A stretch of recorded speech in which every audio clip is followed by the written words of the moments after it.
Buenos días, Lauro Rodríguez de NTR Guadalajara, también medios locales.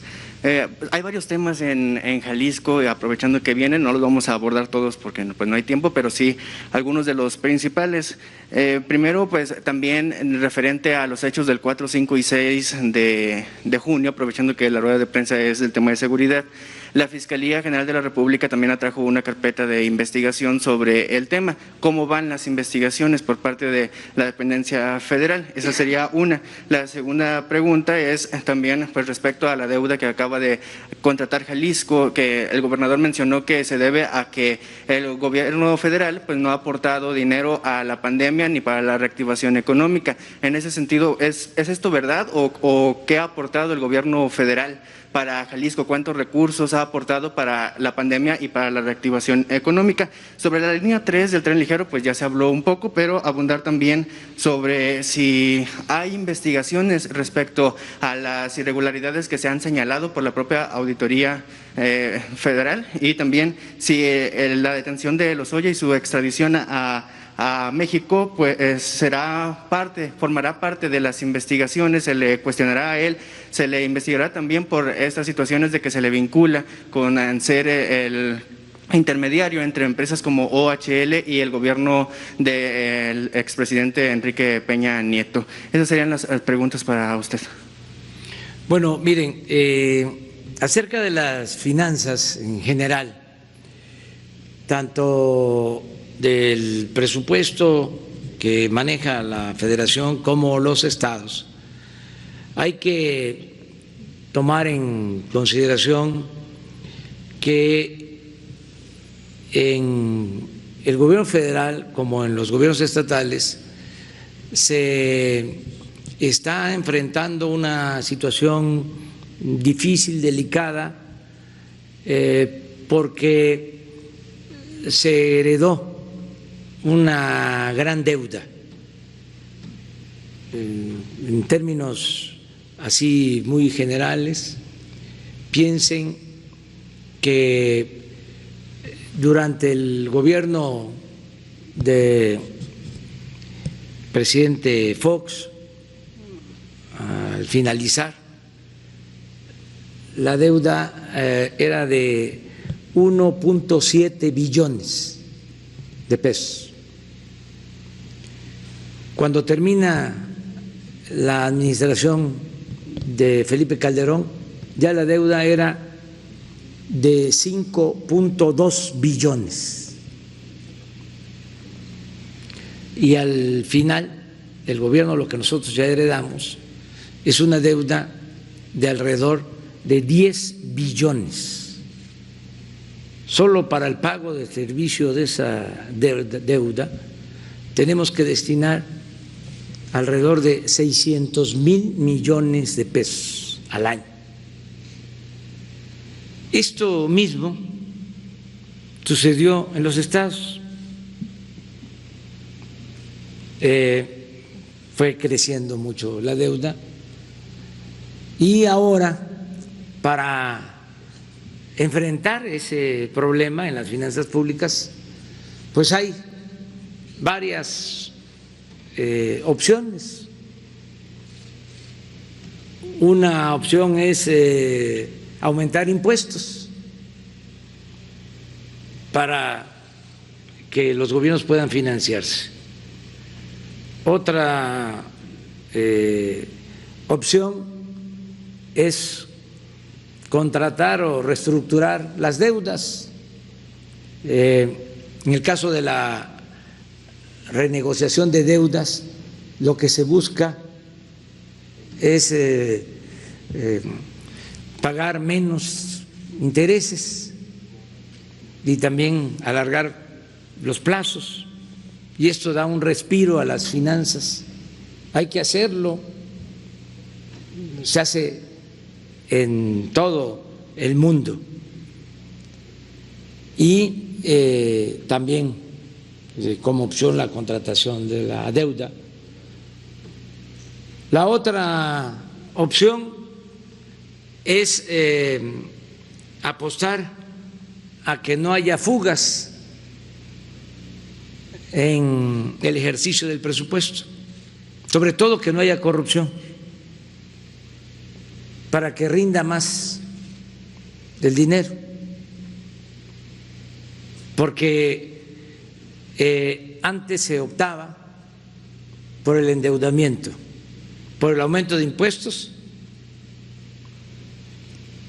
y además había muchísima corrupción y se iba el dinero del presupuesto por el caño de la corrupción. Entonces, se tiene que llevar a cabo una política anticorrupción, desterrar la corrupción, que es el principal problema de México, sin duda. Y la corrupción no solo hay que combatirla por razones de índole moral, sino porque se pueden liberar muchos fondos para el desarrollo. Si una obra con corrupción la cobran en 1.000 millones, sin corrupción se puede hacer en 250 millones y se ahorran 750 millones. Ahí está el caso del aeropuerto de la Ciudad de México. Estaba estimado que iba a costar, si nos iba bien, 300.000 millones. Se iba a terminar hasta finales del 2024 si nos iba bien. Ahora se está haciendo el aeropuerto, 75.000 millones va a costar y lo vamos a inaugurar el 21 de marzo del 2022. De 75.000 a 300.000. Son 225.000 millones de ahorro. Y así en todo. Entonces, en el caso de los estados, están haciendo un esfuerzo para enfrentar el problema de la deuda de manera legítima. Le solicitan a la Federación más recursos, pero también la Federación tiene límites y tiene que buscar que se mantengan sanas las finanzas, que no se endeude el país, que podamos cumplir con todos nuestros compromisos. Les voy a hablar de 4 escenas o recuadros sobre las finanzas. Un recuadro en cuanto a ejercicio de presupuesto tiene que ver con el aumento constante en el pago por intereses de la deuda pública. Va así en los últimos 10 años, hacia arriba. Otro recuadro es el del aumento en el pago de pensiones, que tenemos que resolver de fondo este asunto grave, porque también va así, cada vez se tienen que destinar más fondos al pago de pensiones. Un tercer recuadro, las transferencias a los estados con legitimidad y además defendiendo a sus ciudadanos. Los gobernadores están pidiendo que se transfieran más recursos federales a las entidades, pero también ha crecido la transferencia de recursos. En nuestro caso, no le hemos quitado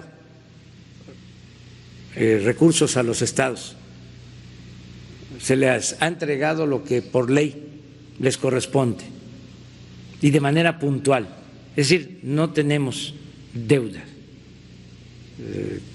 Estamos al día, al corriente, en la entrega de recursos de la Federación. Entiendo que lo que se busca es un nuevo pacto fiscal para que lo que se recauda a nivel nacional se distribuya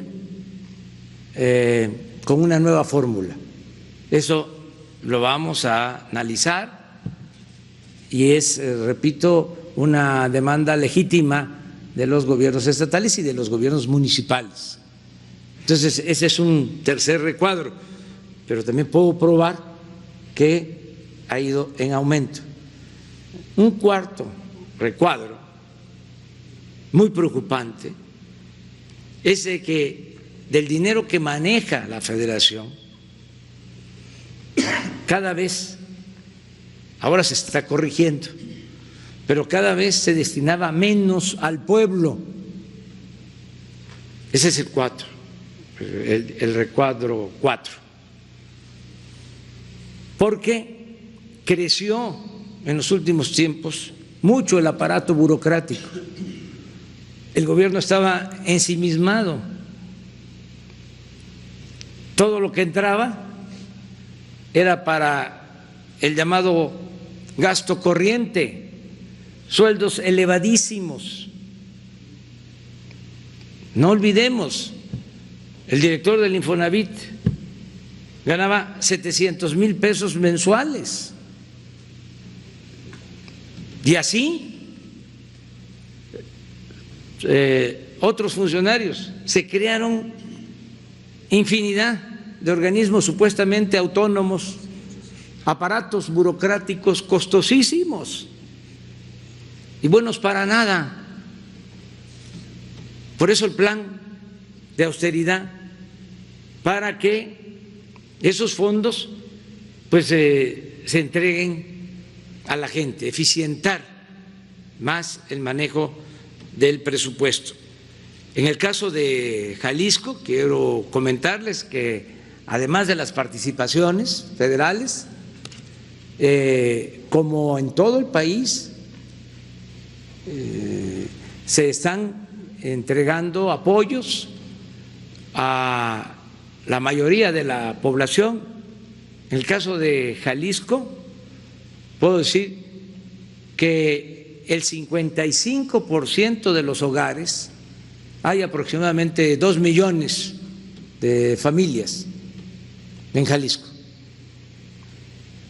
a más de 1 millón de familias les está llegando cuando menos un apoyo, un programa de bienestar, ya sea porque hay un adulto mayor que recibe una pensión, una niña, un niño con discapacidad, una beca.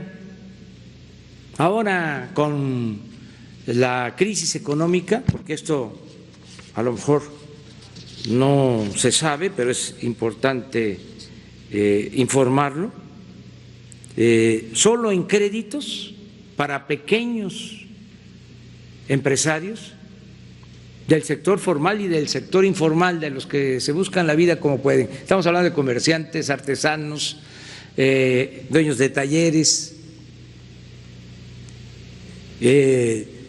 también para taxistas, meseros, músicos. Hasta ahora estamos hablando de 35,000 créditos, en el caso de Jalisco, y lo que tenemos estimado en créditos son 1,000 millones de pesos, créditos de 25,000 pesos para cada pequeña empresa familiar. Entonces sí se está apoyando. Yo también considero que es el tiempo de la unidad, tenemos que trabajar juntos, como se está haciendo y se ha hecho sin interrupción en el tema de la seguridad, que se trabaje juntos con el gobierno del Estado. En efecto, vamos a tener una reunión para tratar otros temas que tienen que ver con Jalisco. En el caso del tren, hicimos un esfuerzo porque si se continuaba con el programa de obras y de presupuesto original, íbamos a terminar el tren pues hasta el 2022, y tomamos la decisión de reunir recursos para entregarlo, que ya llevaba mucho tiempo. Entonces se aprobó un presupuesto adicional para terminar el tren, que ya vamos a inaugurar. Acerca de lo del señor Lozoya, pues está por regresar a México y la Fiscalía lleva esta investigación. Él aceptó de manera voluntaria la extradición y hay un compromiso de que va a informar sobre lo que sucedió acerca de los presuntos fraudes por los que se le acusa, y va a hablar, considero, de Odebrecht, como lo mencionas, y de otro tipo de ilícitos.